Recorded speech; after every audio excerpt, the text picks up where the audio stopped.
Welcome to Holly's Business Pharmacy, supported by Dell. Today we are going to get into a subject that I love, which is understanding the bigger picture.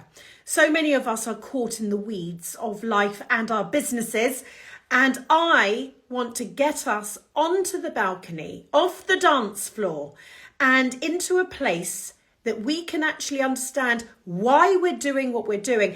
And I've got the most amazing Coach Kate joining us. So basically, this is going to be a coaching session that you do not need to go anywhere for. You do not need to pay for it. It's all sorted for you. You just need to get a notepad and pen, maybe a cup of tea, maybe a ginger biscuit, my favorite, and watch, listen, observe, write down, absorb.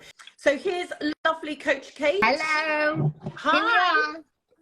She's here. Good. One day I'll remember my skull and we can have a good front cortex lobe conversation. I love that you just said I gave you my brain. I wondered where it had gone. Now listen, Coach Kate, we've been working together since 2020, but for those who are new joining us, would you just introduce yourself? Yes, well, hi everybody who I haven't met before. I'm Coach Kate, otherwise known as Kate Downey-Evans, and I am a business psychologist. I'm also a founder, so I have my own business called the Green Door Project, which I took that leap, as Holly knows, after one of the very, very early days Holly & Co events, which inspired me to take the leap. So I've been working independently for about 5 years now. And really, I guess our purpose is to support people to break through, really, wherever they're stuck, to thrive, to be happy, to be successful, to give you the edge, whatever that is, that's what we're here to do, is to try and help people get into a better place where they're happy and thriving, which is obviously a massive privilege. Love it. Oh, we love you and we love these sessions. I'm going to jump in though, because 2020, I just mentioned, if we're going to brand it up, was this year of pivoting and panic. And this year, if regeneration was the word, what does that mean to us, regeneration? And sometimes I don't know, like, when do we know we need to regenerate? And sometimes we don't even feel worthy of regeneration. Like, really, is this even this a scrap of heap of metal? Is this worthy of regenerating? Where does this all come from? I love what you're saying here, because I think, like you said earlier, 2020 was the year of pivot. And I wonder whether to some extent that is the reason that we're now in this period of regeneration, because I think during COVID, there was so much creativity and pivoting, which was very, very clever, very brave. But also it was really reactive, and in many cases it was probably born out of a place of kind of fear and survival. So yeah. I think I'm working with lots of people where they're kind of going, actually that sort of took me off track. Actually this is not really what I intended to be doing. This is not really me living my purpose. I'm feeling quite burnt out because I'm not getting the energy from my work, because it took me in a direction and I kind of ended up on that treadmill and now I don't know how to get off. Whereas regeneration, I think, is all about reconnecting to that sense of purpose and passion, and kind of redirecting the ship from there, purpose and intention versus a place of kind of fear or meeting short-term needs. And I think that it's a big opportunity to reconnect to that. I'm a big fan of reconnecting to that regularly. Yeah. I take myself off at least once a year on some kind of like nature retreat type thing where I really think this through, because it changes everything for me. It gives me energy to keep going, but it also helps me focus, helps me take out all of the things that I don't want to be working on actually, or aren't really in service of that. So I think it's a bit of a game changer. Yeah, I think it really is. And I love when you talk about in service. It's something I've never spoken about or thought about, in service. Let's take a moment on that, because what you're saying is some of these things do not service us. And I've just done a talk just now about actually the importance, and if we haven't, you know, some people joining here I know have been in business 20 years.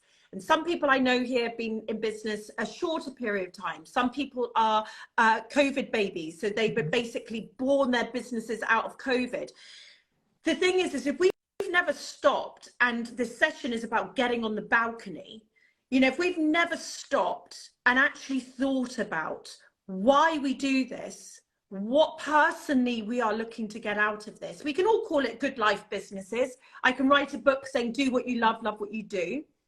But unless you reassess that and say to yourself, you know, if I was reading about the body and how it changes, you know, our cells will actually not physically the same people in periods of time. I think it's like 3 months, something completely changes. In 10 years, I think your bones have completely changed. So you're literally not the same person. But I think we just get wedded into a way of working, a way of being who we are. And maybe those things have changed, you know, and I just talking personally, you know, Harry's off to university in really short period of time. And actually you've helped me look at is this my regeneration moment? You know, I'm going from being a certain type of mum to another type of mum. Is this a regeneration of my personal relationship with Frank? Is this a regeneration of my business? All of these things. And that's what this getting on the balcony business is, and actually what this word is, regeneration. Yeah, absolutely. And I think we're just, you know, I do it myself. I think we all do it. We're so caught up in the weeds and the day-to-day and the packaging and the replying to customers and the managing the teams and the hiring people and all of those things that it is really difficult to get off that and then get that bigger perspective of, you know, what is this all about actually, you know, what is it I'm really looking for here, because it's, you know, particularly if you're a founder of a small business, it might only be you. It might only be you, and then you're, you know, somehow even busier because there's no one else to pick up the day-to-day. But any leader of any business needs to be able to do both. They need to be able to be on the dance floor, doing the packing, doing the team stuff, whatever it might be, and on the balcony, looking across the business. So being in the business, but also being on the business. And until we had spoken about that, I think we've mentioned it. We've never done a full session on this subject, and why we thought it was so important to do one. Because actually, when you said that, I realized how often I spent I was in the ship. So if I was the captain, and almost that was my balcony, I was rowing the ship. I was getting the, you know, the cork, because it was, whatever other analogy, I haven't actually got into a ship. I've been thinking lately, but you know what I mean? Yeah. I was in it. But what it meant is I was not making the decisions that were right for the company. Before we carry on, Kate, let me just read out a few comments coming in. Design Smith Studio, important to know that even small steps mean you are moving forward. Marine and Gold Creations, seriously stoked for this today. 2023 is my year of hope and regeneration for me. All about the positive vibes, investing in myself, finding my purpose. This is so timely. Thank you both. International Elf Service. I find it really helpful to just take a big chunk of time to take stock and walk and think, to let all the spaghetti in my mind unravel and clear so I can see what I need to change. Holly's Gin, this is really interesting. I've been questioning whether I still have the passion for my business. I know you have, Holly. Do I need to do something else? Perhaps I need to look at it differently rather than stopping. Don't stop, you. I definitely believe in your business. But yeah, maybe you do. Maybe you haven't got onto the balcony. Art Great Guard. Let's give support to one another's businesses as we're all in the same boat right now. Absolutely, everyone should just look at who's commenting, write it down, or take a thing and see who that is and connect. So, Kate, when we look at this and we say get off that dance floor, get onto the balcony, what could that practically mean? You know, and because as you said, if we're a one lady band or one man band, that's a really hard thing to do. Do you think, what are those practical steps on how we could do that? Yeah. And there are really practical steps. I'm going to give you some today. And it's ultimately it's not that hard, really. The hard bit is recognizing when you need to do it and creating the space for it and getting yourself in the right mindset. They're the harder bits, actually. So I think in terms of noticing when it would be a good thing to do. Okay, I'm just going to just go back one step from that. Yeah. As I said earlier, I think any leader of any business should be doing this each week. At some point each week, you should be asking yourselves, how much time am I spent in the business, and how much time am I spending on the business?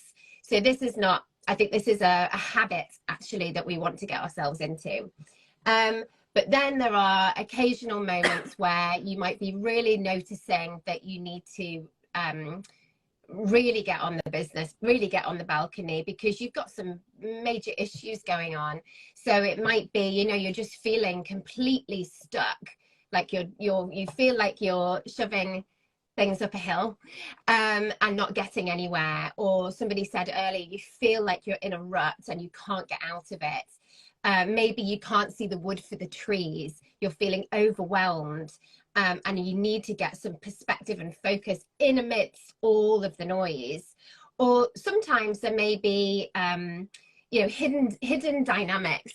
So there might be some dysfunction in a team, say, or in a relationship that you might have with a customer, or a partner, or a sponsor, or an investor, but you can't quite understand what's going on. It might be that everything feels really complex and you need to find a way to navigate it. It's a bit like if you're stood inside a forest, it's really hard to find your way out, or a maze. It's really hard to find your way out, but if you zoom out, it's a really clear path. It might be that you are having to manage lots of different moving parts, like sponsors, investors, community, customers, team, and it's all feeling a little bit chaotic. It might be that somebody said it earlier, do I need a new vision and direction here, like to the regeneration point?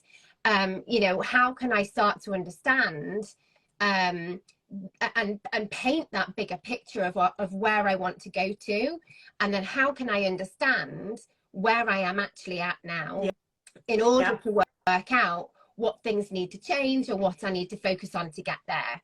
So I think that, in doing this, what you're getting on the balcony allows you to kind of bring depth to your thinking, because it allows you to stand back and sort of think about what sits behind a behavior, say, or it allows you to really look at a person that you're maybe having a difficult relationship with and see their world, in a bit more perspective, rather than looking at everything through your kind of, tunnel vision.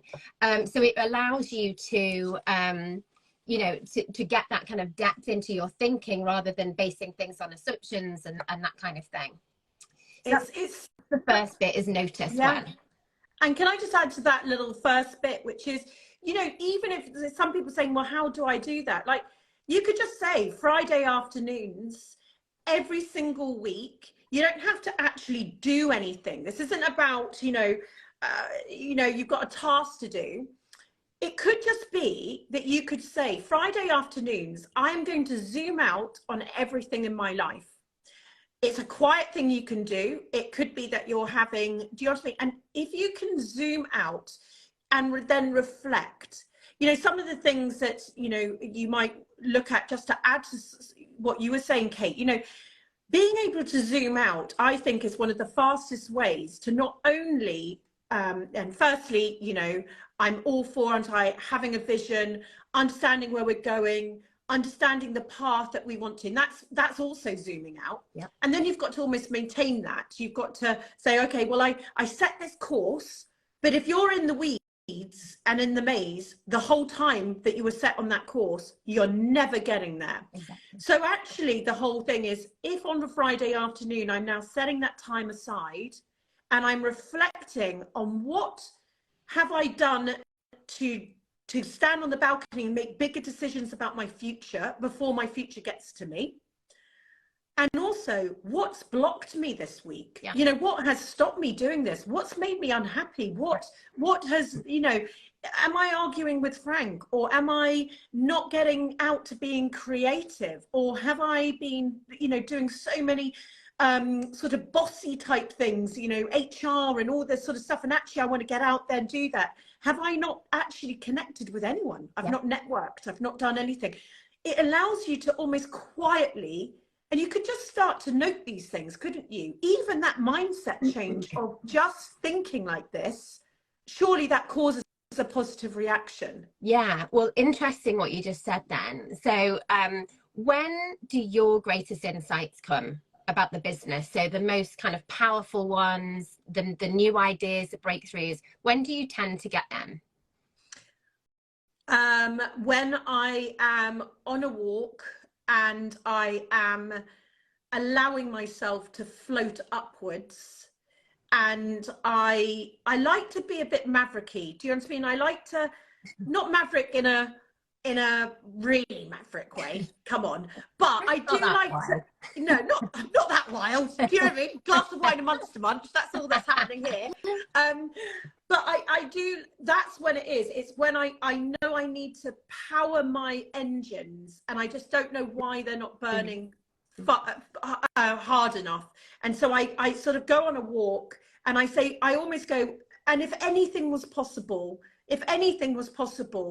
what would I do? What would I change? Or what relationship would I change? And I don't ask those specific questions, but that's the stuff I'm thinking. Exactly that. And I come back, I'm feeling more powerful. Yeah. And exactly that. So you didn't necessarily go on the walk thinking, these are the things I'm going to think about. So a colleague of mine did some research with there's a company called the Neuro Leadership Institute, and they look at but they're a fun bunch. I actually would love to be with them. You really would. So any geeks like me would love them. So they're all about kind of neuropsychology, basically. And they did a big piece of research with about 60,000 people to look at, when do insights come? And what they found was there were three different things. So there was one, it is when the mind is quiet.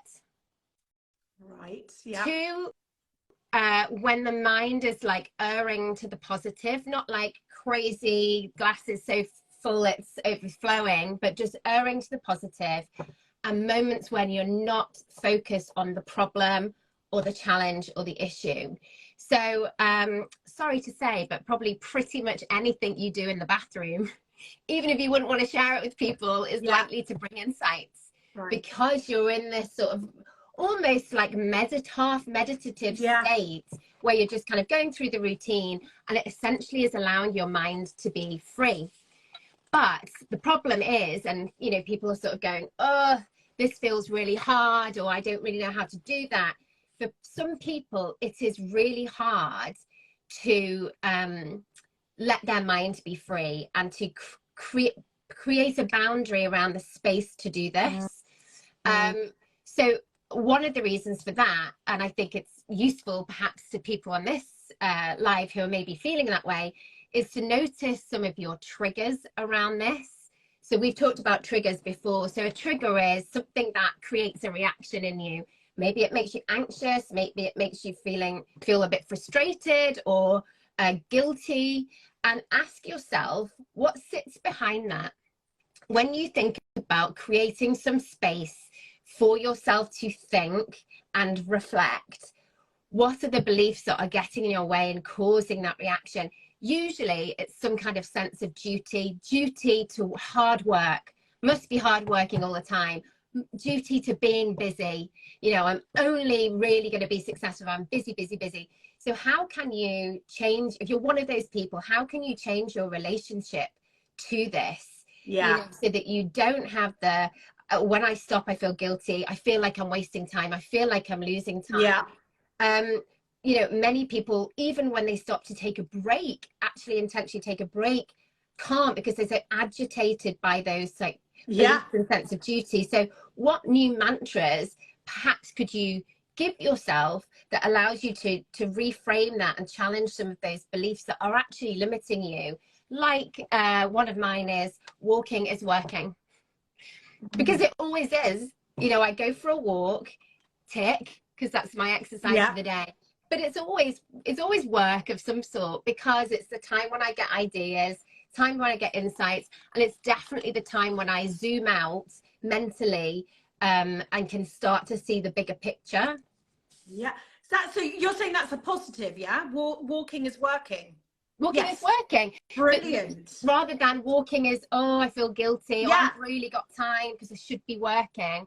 Well, walking is working. It's a really important part of work. It's just what an amazing thing to say. Let me read out so many comments coming in. Let me Pixely Food Pod. What a brilliant live, super inspiring. Thank you. Lovely to see you here. Hearts and growth. Small progress is still progress. Sparkles Eco Shop. I added a story today to Insta about considering to close my shop in the summer. I then decided to take it down as I don't think I want to. I need to look at other ways for it to grow. Fantastic. Ellie Smith Art, try to engage. I do regular exhibitions, but time shortage is hard with the juggle of home and 4 kids. Oh my God, 4 medals for you. Nourish Northern Mamas. I like to put time aside each week to think, are my needs being met so I can thrive and my business can progress? Ellie Crabtree Calligraphy, would love to connect. Just launched my small creative business and embracing the fear at the start of an exciting road to build my good life business. Congratulations. Kerry Dilk's illustration, perspective and empathy. Yes. Holly's Gin, this is so helpful. Thank you both. Pretty Pink Co Jewelry, zooming out and taking the time off the business is also a good way to keep in love with your business. Absolutely. If you're in that maze and it's Groundhog Day and actually it's not necessarily working, but as Kate's saying, you feel so guilty about taking your foot off the pedal, you've fallen into a routine, but you're not even questioning the routine because it feels comfortable. It's the way it's always been done. It's the way we want to do it, all these things. Then how on earth do we actually, progress? How do we innovate? How do we excite the next customers coming along? How do we recruit better members of staff? All of those sorts of things. And I think you saying walking is working is transformative, because if we say Friday morning, I will go for a walk every Friday morning and I am working, I'm just going to look at all the things blocking me. I'm just going to look at all the things I'm not achieving. I'm going to understand why I'm not happy. I'm going to understand if everything was possible, what would I do?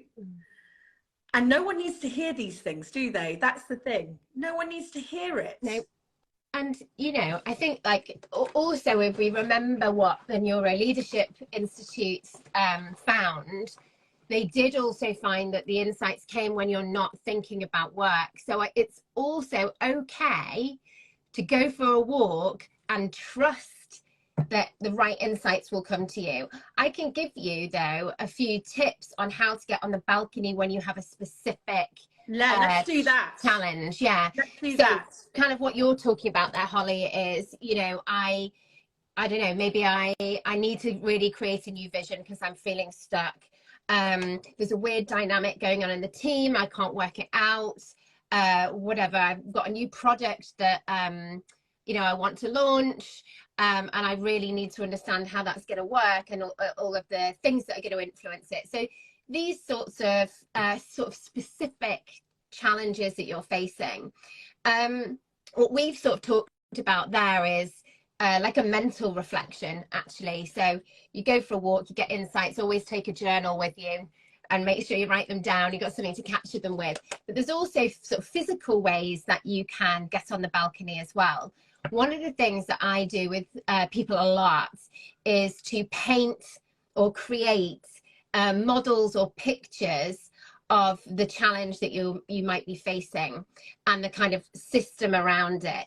So all of the moving parts and influences. So say, if I take that example of I want to create a new product, well, where are your customers in relation to this now?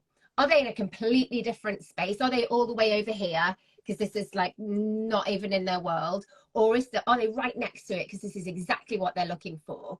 What about finances? You know, are finances like a big scary thing here because you don't know how you're going to finance it? Or, you know, is that kind of somewhere else in the kind of dynamics of this sort of intention? Where's your purpose and mission in relation to that product? Where's your family? You know, is your family over here kind of going, don't forget me? You know, what's going on, you know, in the bigger picture around this intention to create a new product? Or there's somewhere you're feeling stuck.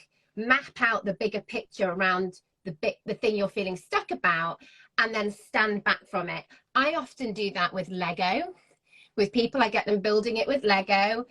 People get really creative. You might have, you know, sort of investors in it kind of facing over this way, customers facing, you know, the other way. Often the founder of the business, they build on a really big tower and put the founder at the top, you know, and then the team sort of somewhere kind of scattered. And what it allows you to do is to sort of paint a picture. With Lego, you could do it using like some kind of a whiteboard.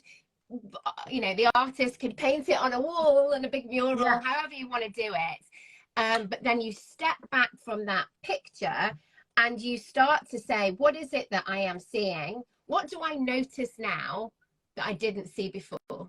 Yes. What is it that I am feeling when I look at this? What gives me energy? Where is the fear? You know, what drains my energy? And it allows you to step back on the balcony and say, what's actually going on here? You can look at some of the dynamics in your business. You can start to see what the real blockers might be.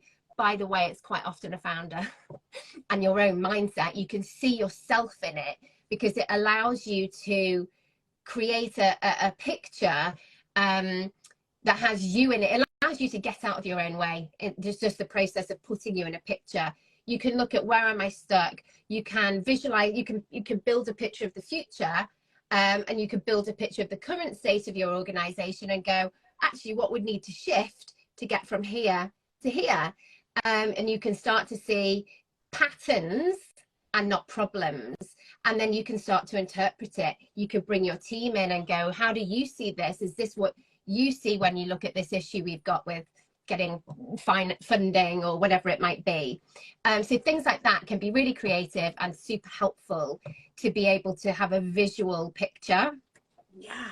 And also, I suppose, like, you know, I go into practicalities. You know, each week you could just tackle something new, or you could just go out and just say, listen, I'm not going to try and tackle literally my entire living life, or, you know, I want to change my entire product range. I want to hire people. I want to change my brand. I want to move shops. I want to get a shop. Whatever those things are, you could just say, like, what comes to you, and then just focus in on that one thing, focus in and allow yourself to look at it almost outside of your own body, looking down, and just see what's going on. What's your behavior been like? Have you not got any support?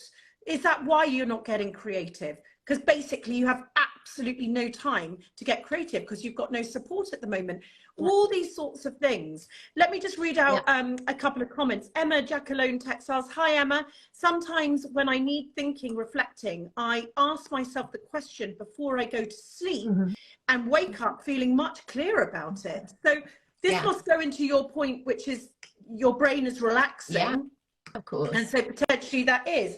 What a great trick. Yeah, that is a superpower. Kirsty Turner, PBA, I walk every day, and whilst walking, I listen to conversations of inspiration. So I'm learning as I'm walking. I love that. The Lunar Edit, I love that. Walking is working. I think we should do something on that. Walking is working. This is Cheryl. I always feel triggered by my age, feel paralyzed by the thought of running out of time, and don't feel able to take time to figure things out. Well, I was just talking about this only a bit ago. Well, unless you're 90, you know, Iris Apfel is 90. No, she's not. She's 100 and something and still going. So I just think we need to look and to say to ourselves, we can absolutely take half an hour. It's all it needs, half an hour to tackle one thing at a time. Ellie Crabtree Calligraphy, such a brilliant live, so inspiring on dealing with the overwhelm. International Elf Service, the mental load from family life alone is huge. And I have a young one with special needs. I have to work really hard to section up my time and be really disciplined and work on one thing at a time. And Marina Gold Creations, my perspective for this year, which is pushing me forward, is that although 2021 and 2022 unraveled, there is beauty that can be found from what was unwound to create something even better. This has really, really helped.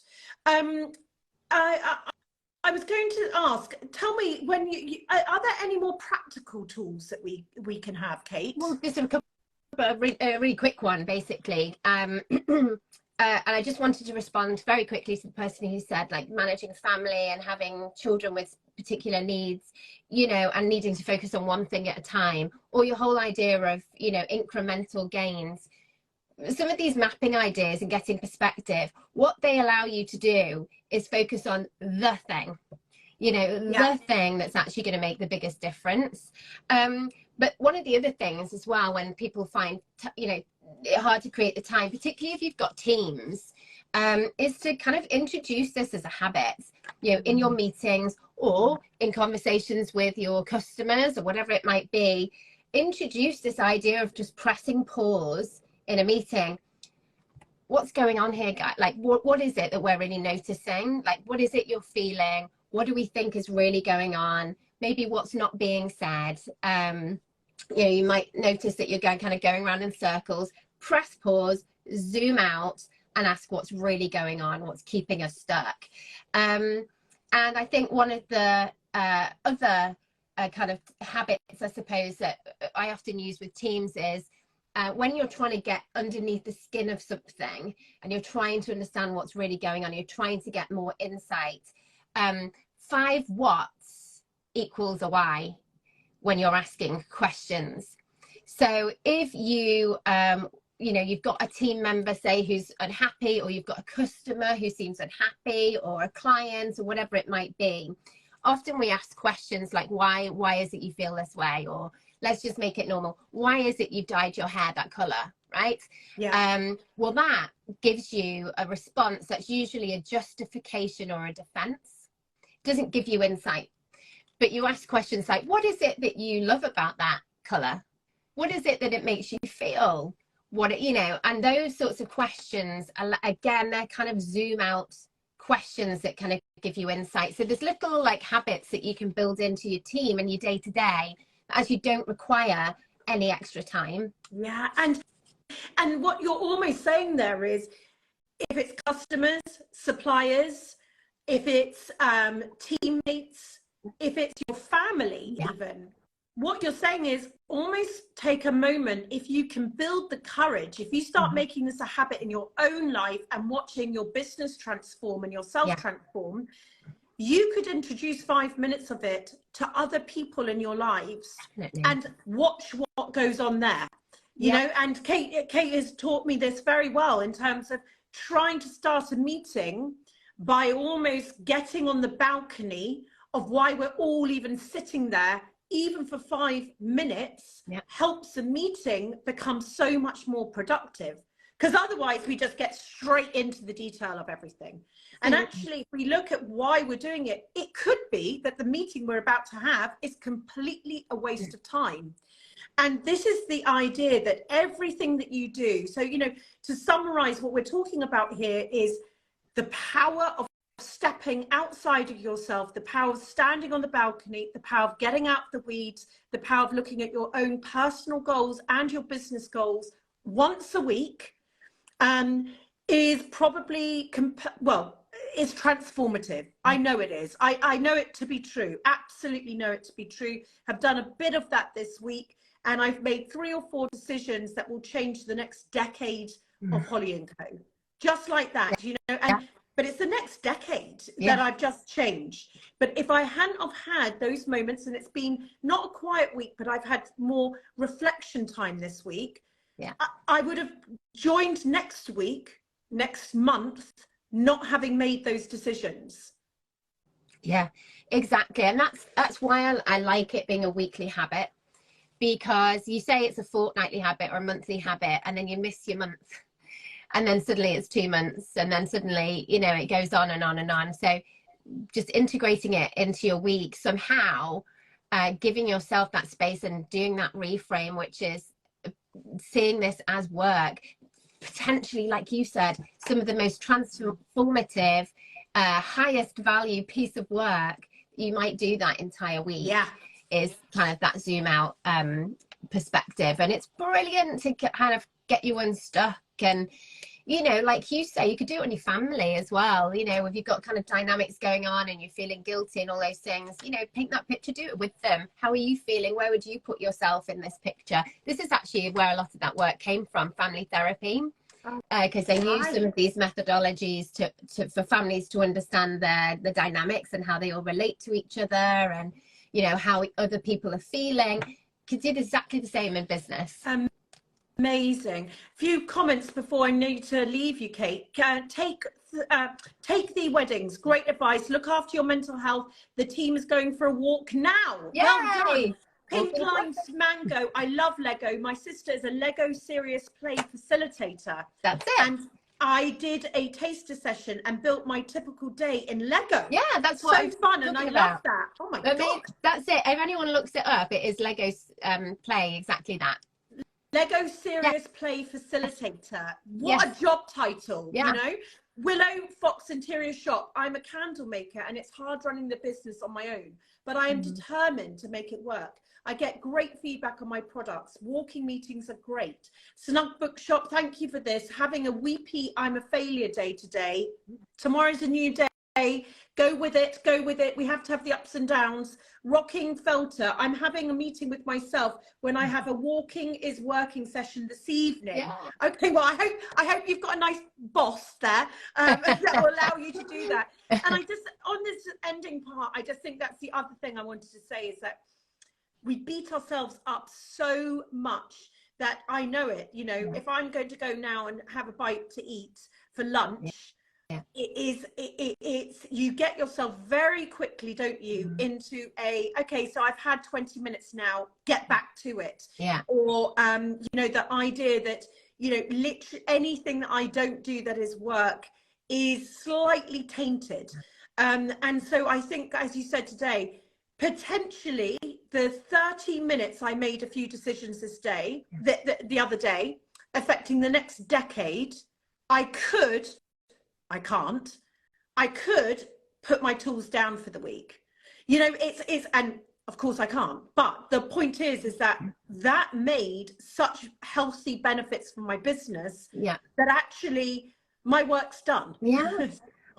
I mean, look at me panicking even saying that. No, it's not.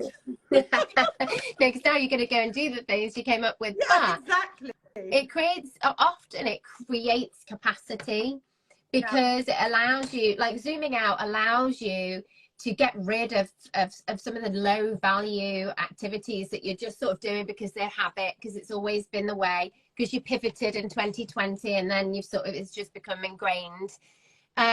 You know, and it also allows you, when you've got like, I don't know, 15 meetings in a day, say, and you're looking at your diary thinking, oh my God, this is draining, just looking at it, I haven't even started. Well, zoom out, ask yourself, what is the purpose? Why are you there? What's your mission? What are you trying to achieve? Then look at those meetings and go, are they all on purpose? Are they all absolutely necessary? For sure, some will come out, you know, and you create capacity. And then you're looking at a day which may still be 8 meetings, but every single one is the kind of thing that's going to move your business forwards. Absolutely, absolutely. And keep them short, keep them on an agenda, make the meeting half the time. So suddenly it's actually 4 meetings worth of time. Yeah. And suddenly you've just gained your half your day back. Yeah. Last few comments, Social on Toast, weekly walks with my friend who's also a founder, best part of the week. Yeah. Kerry Dilk's illustration, thank you so much. This has been so helpful and reassuring. Jane De Bono, leaning into your weakness and addressing it is how I made it work. Mental health and finding support. Thank you, Coach Kate, for all your insight. I can't believe we've been doing this for so long now, but it is my absolute fave. And thank you for everything you give this group and this community. Oh, well, thank you for having me. It's my total pleasure and privilege. Thank you, my Thank love. you. Take care. See you soon. Bye-bye. Bye. Bye.